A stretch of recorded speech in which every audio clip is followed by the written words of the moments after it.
whatsoever to think there was anything wrong with the original investigation. From to all intents and purposes, successful. I had no knowledge of any of the information that we held, and I received assurances there was nothing new in the information coming from the Guardian in 2009. I had no reason to be concerned about Mr Wallace. I heard senior News International figures saying that this was a rogue few and saying that it did not go, people at the senior level did not know about it.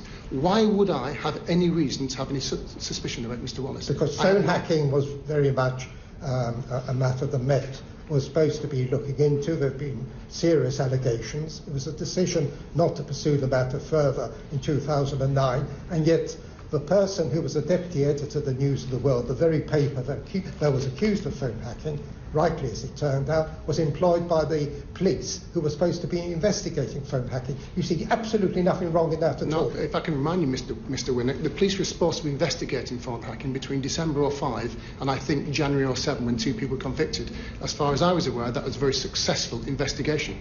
No, but on the 9th of July you asked Mr Yates to look at this again. Yes. And a few weeks later, Mr Wallace was given his job.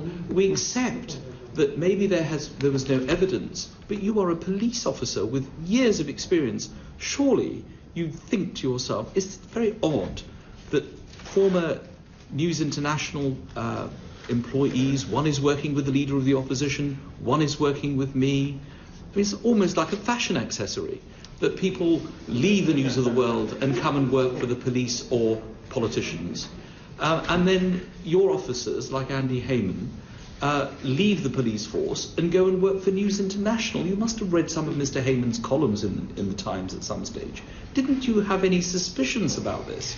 I accept there was no hard evidence, but you're a police officer. Surely you would have had suspicions. Mr Vaz, there was no evidence available to me. No hard evidence. Secondly, Mr Heyman was not in the Met when I was Commissioner. He was in the Met when I was Deputy Commissioner. And no, I don't read Mr Heyman's columns. You didn't know he worked for the Times? Oh, I know he works for the Times, but you asked me, don't I read his columns? No, I do not. I'm sure he'll be very